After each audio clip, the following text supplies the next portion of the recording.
Story 1.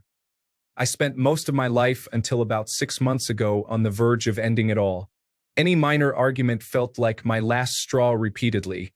Now I'm doing a lot better, and my constant thoughts of wanting to die have shifted to wanting to move out and get my life under control.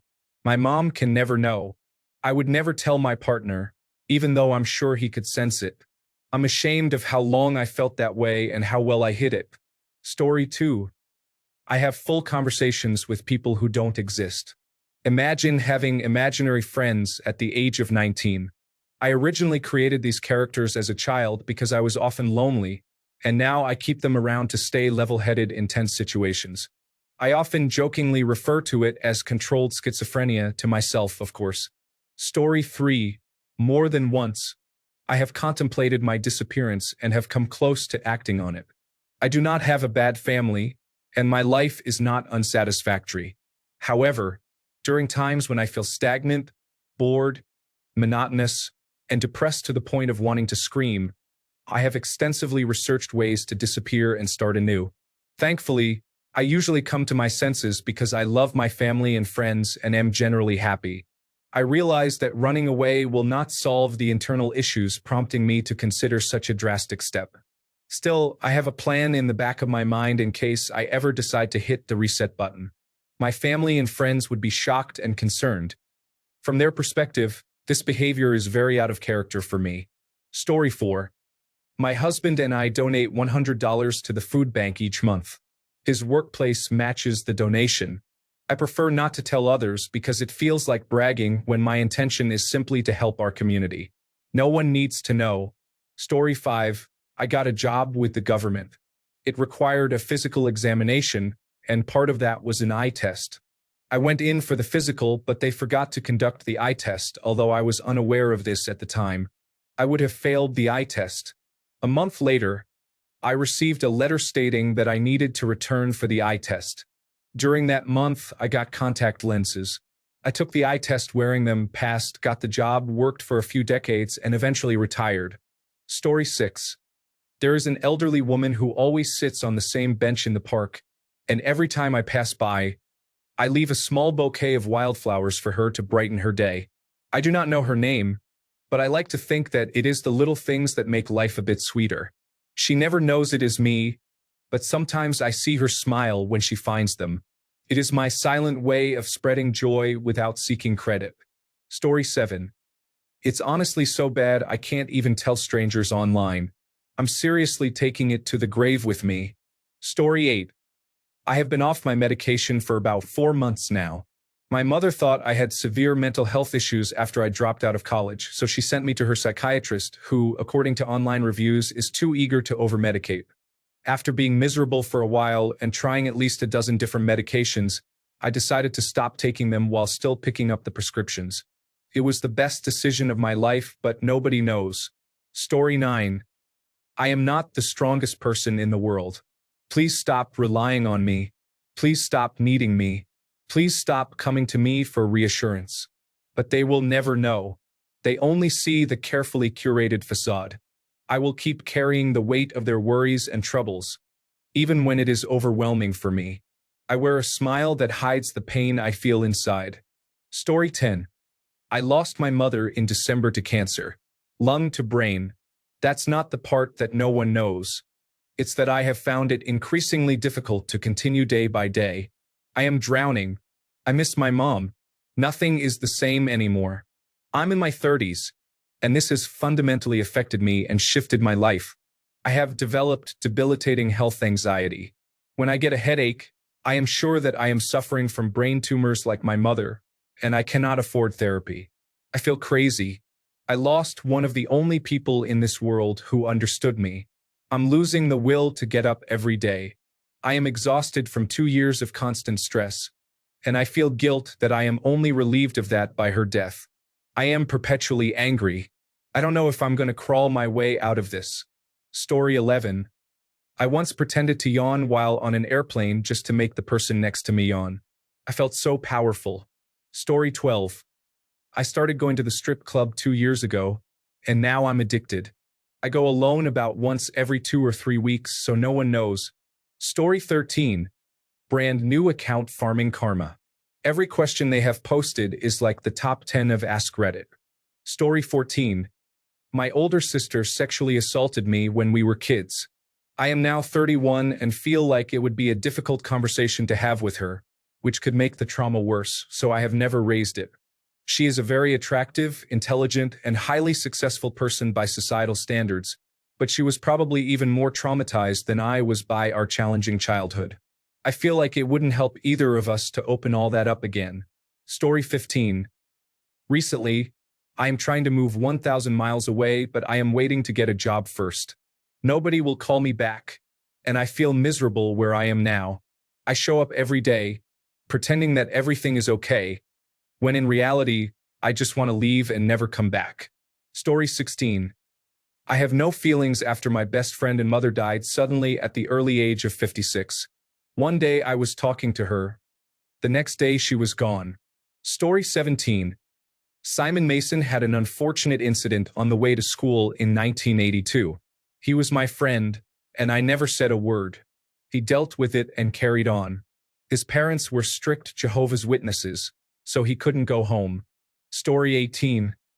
I know of footage that would devastate at least 3 families if its existence became known to their communities. One of those families does not deserve to be harmed, so I don't discuss it much. Story 19. How much I truly detest being epileptic. I'm 31 and was diagnosed at 12. I've been a warrior for a long time. For the sake of my loved ones, I act like it doesn't bother me as much as it really does. Making morbid jokes and being stubborn has gotten me through this long, but I'm just so tired. I don't know anyone else with epilepsy.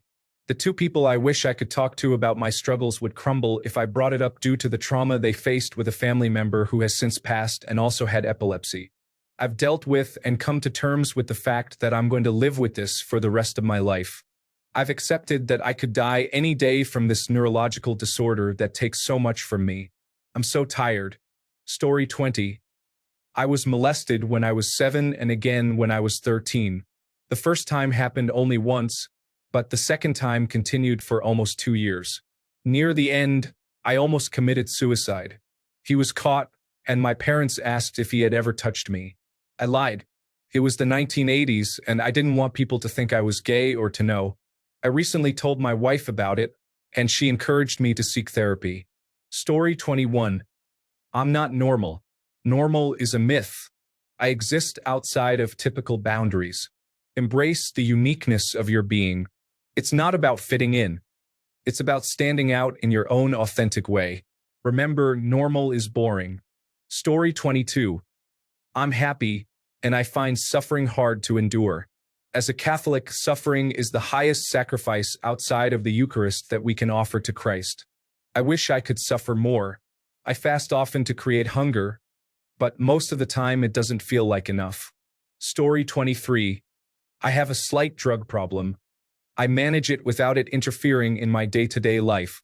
Some people take tetrahydrocannabinol, but no one knows how much or how often I use it. I go some nights without it, and it's just so boring. Story 24. I'm not trying to sound extreme, but sometimes the darkness becomes overwhelming, and I feel the urge to harm myself. Story 25. I write stories about women. It's both ordinary and unconventional. I will never share this with anyone I know personally. Story 26. Around this time last year, I would often get into my car late at night, drive up the freeway a few exits to check for any highway patrol, and then return while exceeding the speed limit by 40 kilometers, contemplating whether that night would be the one where I finally drove into a wall. Story 27. I have overcome benzodiazepine and alcohol addiction alone.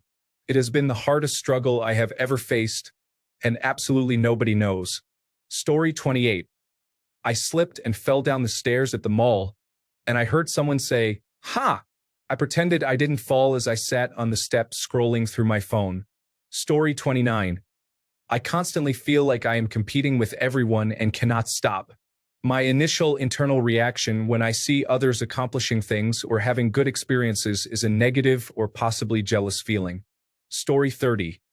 When someone, whether a family member, friend, or partner, is upset, angry, or happy, I feel nothing.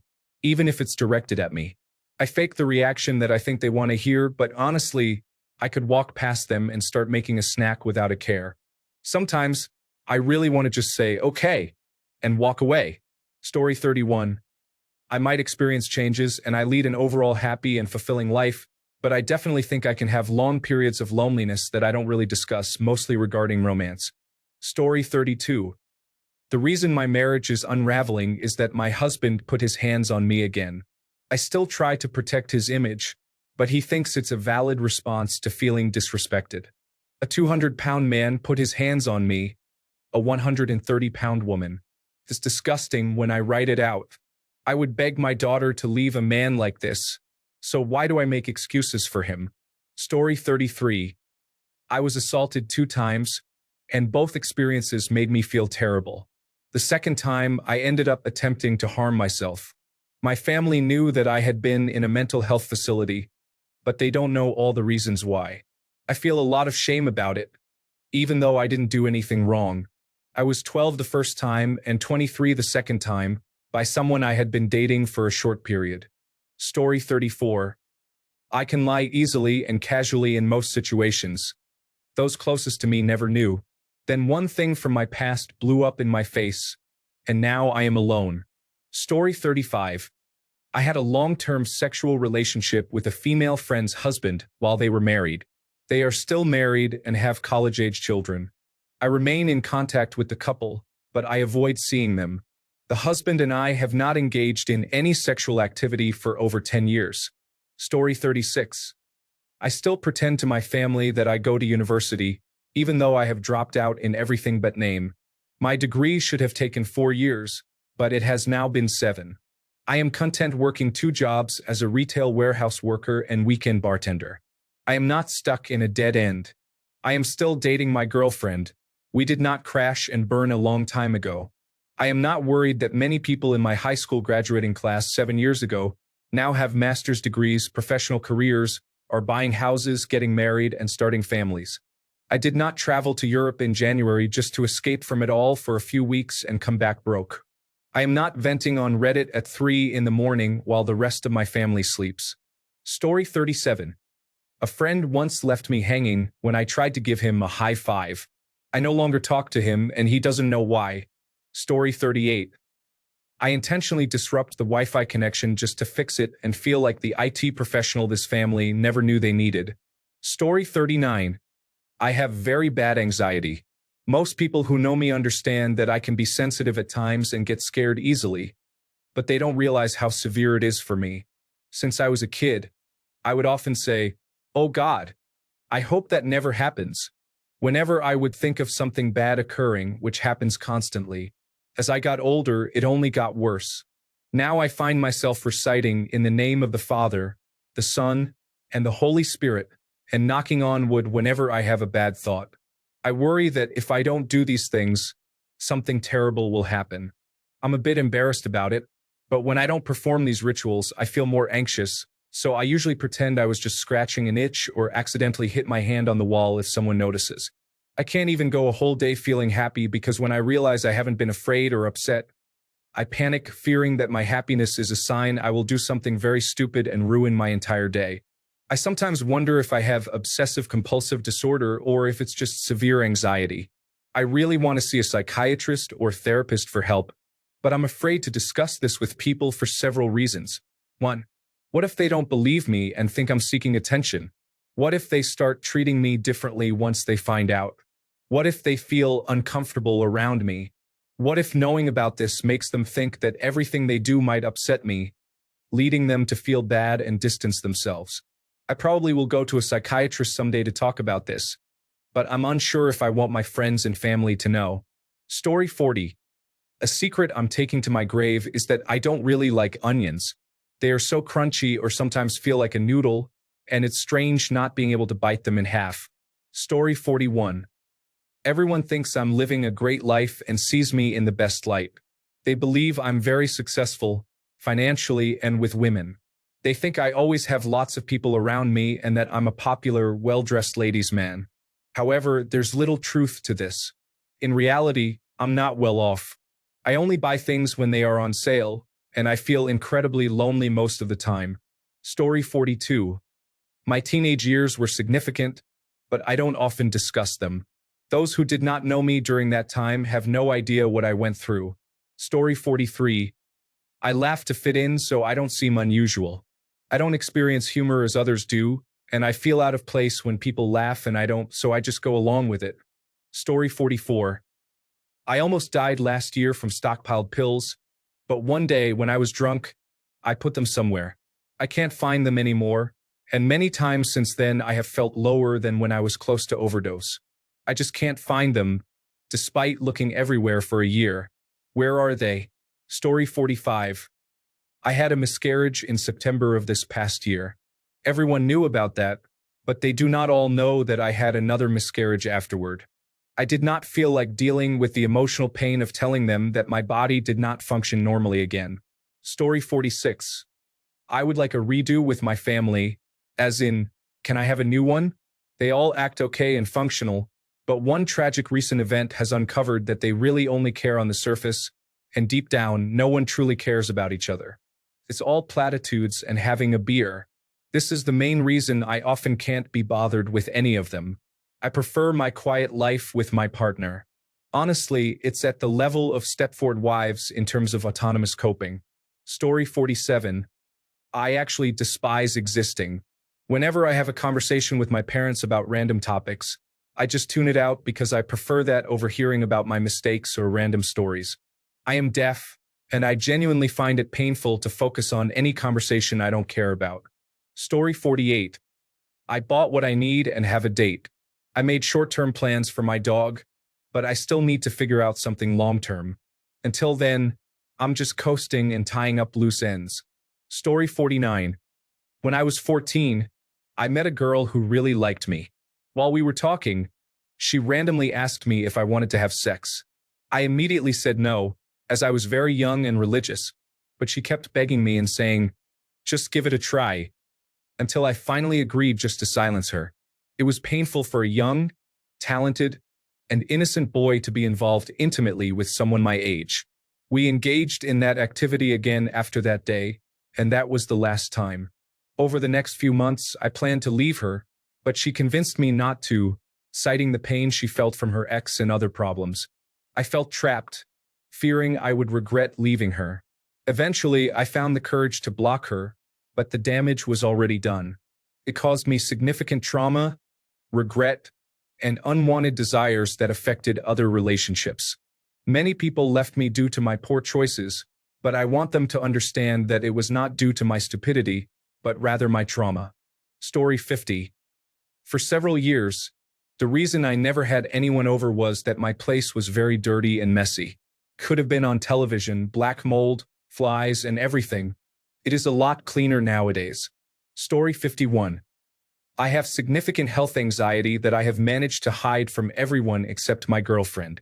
Every little thing I worry about feels like the beginning of the end, and it has taken a serious toll on my mental health. I have experienced a couple of mental breakdowns, but I have managed to recover afterward. Story 52. I am in love with my friend with benefits and holding out hope that as we spend more time together, she will feel the same way. She knows I am into her, but not the extent. She is into me too, but isn't very comfortable with romantic feelings in general because of some past trauma. It is messy and painful, and I fully expect to be hurt, but she is worth the risk. I have never met anyone like her in my entire life. Story 53. I work at a church and I do not give them my tithes since I know how wasteful they can be. Instead, I give it to family members. Story 54. I hid my learning disability from my family except for my parents. I also hid it from my friends and peers. I was too ashamed to tell anyone because I felt they would treat me differently. I have not told my family that I am almost failing out of college. I have not told anyone.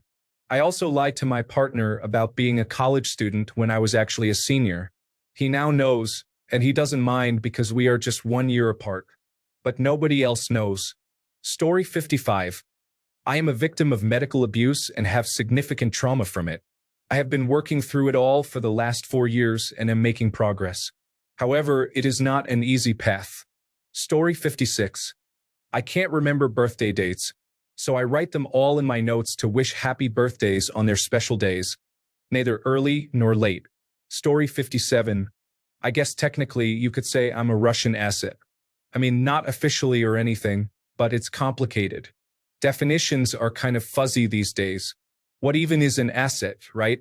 It's not like I'm taking orders or something. That would be dumb. However, if thinking about global multipolar dynamics and memes makes me suspicious, then sure, slap a label on it. I might also be a Martian asset, but no one has asked yet. Still waiting on that call. Thanks a bunch for sticking around till the end of the video. Remember to subscribe, and until next time, stay awesome and goodbye.